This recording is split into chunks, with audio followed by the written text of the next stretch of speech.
Join me as I explore the Isle of Formosa, the nation of Taiwan.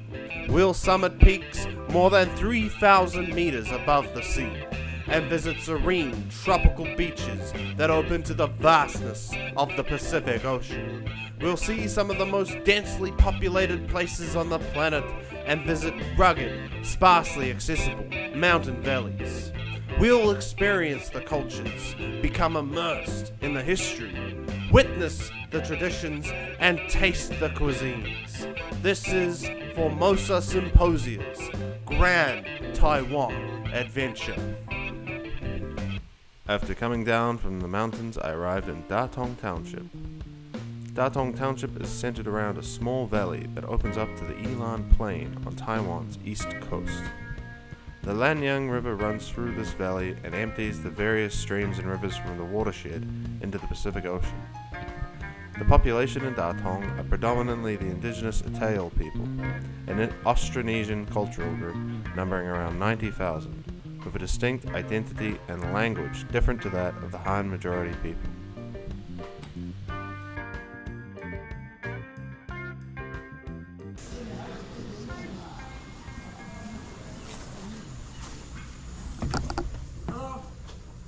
Hello. 1分鐘啊. This is where I'm staying. It's a cute little cottage thing in Datong, Yilan. It's like 1,500 NT. Not bad for a spot like this. Not bad. Give me another shot.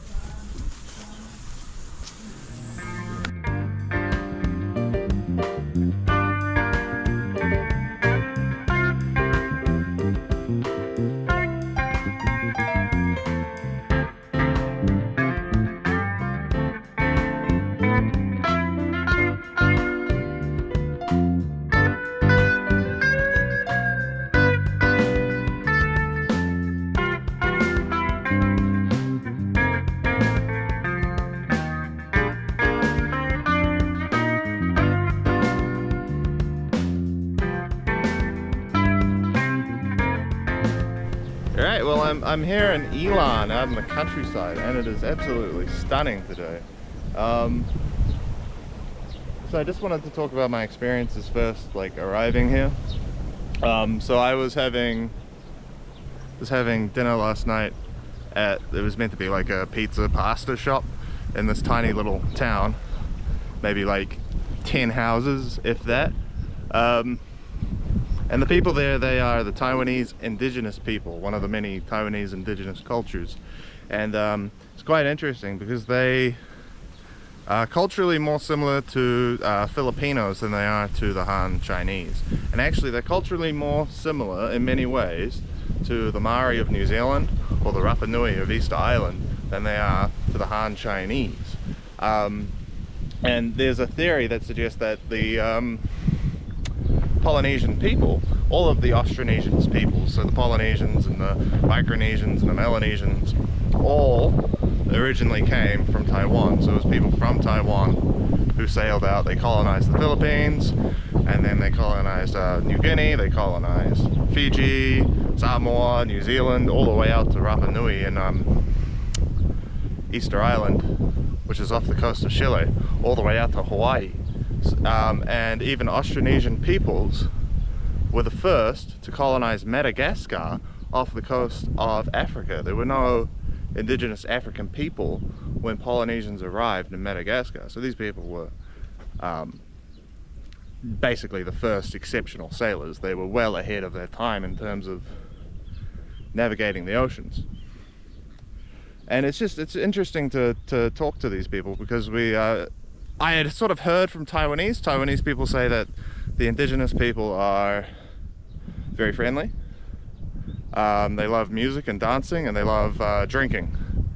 And in this like pizza shop where the family was working and everything, I was talking to this guy who was part of the family, and I showed him my music, he showed me his music. He was a music teacher. The grandma and this guy's wife started dancing, and everybody's having beers. It's like, oh, okay, yeah. So they were right, and it's just really cool to see, because it is very reminiscent of like Polynesian cultures from like where I'm from in New Zealand. And another interesting thing is the guy I was talking to, he told me one of his friends is Maori, who came out here for like I think he was telling me for like church stuff. And I found that kind of interesting, because I part of what I found real interesting about Taiwan was the idea that they had these indigenous people that were meant to be very culturally similar to Maori. And at first I sort of thought, well, there's all this time, distance, thousands of years since people left Taiwan to colonize, you know, Polynesia. And also, you know, thousands of miles of distance of people who never communicated back across those distances. And yet there's just some key similarities between the demeanor of the people and like some sort of like cultural motifs that you just wouldn't expect with that kind of distance in terms of time and in terms of like physical distance. So yeah, it's quite fascinating to see. Anything else? Got rice? These guys have a lot of rice. So while I'm surrounded by all this rice, endless fields of rice, and then some kind of tree over there. Well, I gotta have a look at that. I thought I'd talk about how rice is actually really expensive in Taiwan, like compared to other countries. Like you'd think, oh, that's the staple food, so obviously it's gonna be cheap, right? But the reason why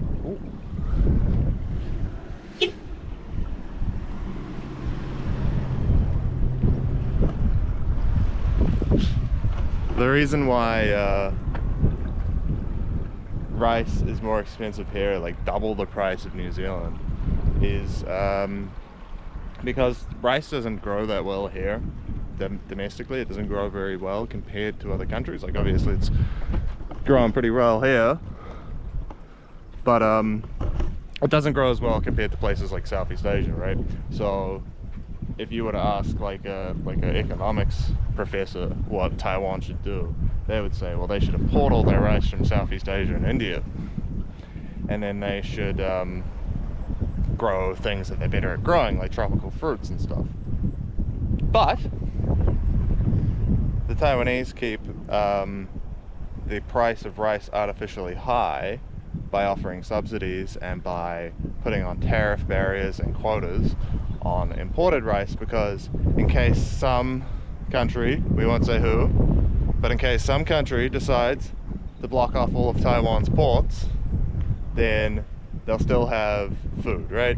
They'll still have rice, they'll still have their staple crop. And so despite the fact that it's technically uneconomical for the Taiwanese to grow rice, there's obviously a national security angle to keeping it artificially expensive.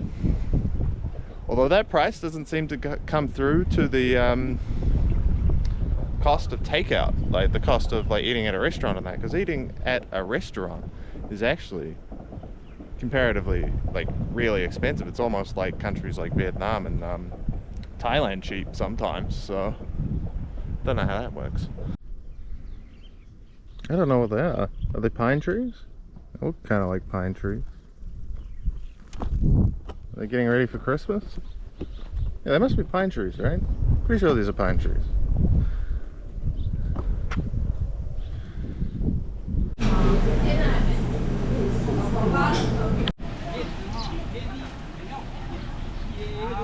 So I just I'll probably show you what I just ate at the restaurant I found, sort of just driving down random streets in this part of Yilan. It's called Sanxing, 3 stars, but I reckon that restaurant was 5 stars, eh? But no, it's really good.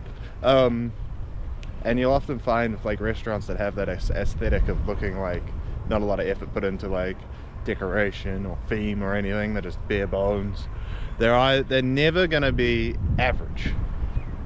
Never gonna find an average restaurant that looks like that. You're either gonna find terrible restaurants that look like that, or really good restaurants that look like that. And that was one of the ones that was fortunately really good. It was about 140 NT for like 140 Taiwan dollars for like pretty good amount of noodles and meat, and a bottle of like iced tea, and that's about $7 New Zealand. It's probably like $4 or $5 American, I think. So yeah, pretty good deal, pretty good meal. And now I'm just driving around random roads again. There's one thing I find pretty interesting about in Taiwan countryside is that you get like apartment blocks in the middle of like farming areas, which always, it just seems very strange to me why you'd want to live in an apartment in the countryside. But there's also like every house tends to build up. Like you'll see a lot of like there's none here, so it's kind of defeating my point. You'll see a lot of like 4-story houses out in the countryside, I guess because the land is so valuable, because there's not much of it.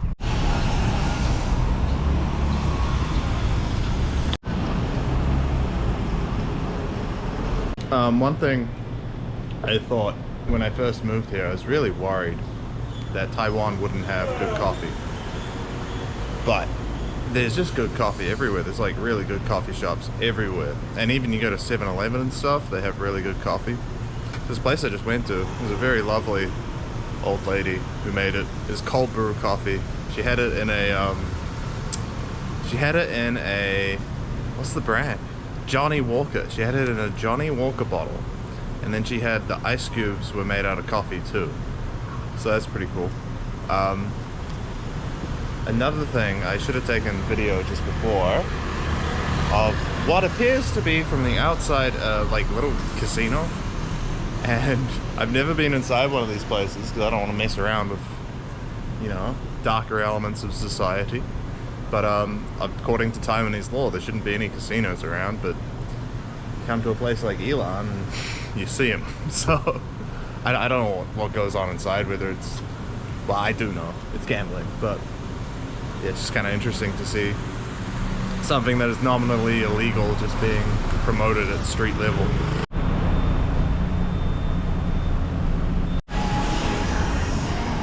Karaoke box.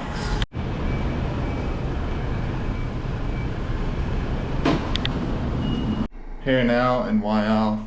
It's a beach town in Yilan. Just maybe 2 hours by train from Taipei. This is just a hotel room. The windows go out to another building, so you can't see anything. But for a hotel, like 1,600, I believe this was. Yeah, 1,500, more like 1,550 a night, right? So that's like 75 New Zealand dollars. I think it's like 40 American, so not too bad, not too bad.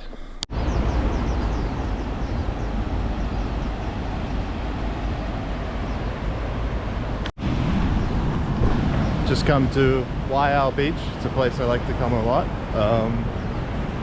I've been here a few times.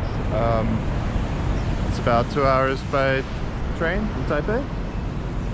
Cute little town on the beach, and today it's got a shitload of driftwood just everywhere. Must be from typhoon. Ocean.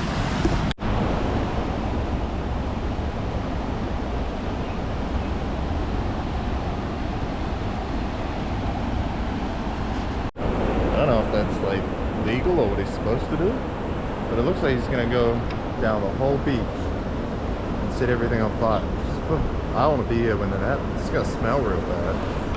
It's gonna look awesome. Beautiful.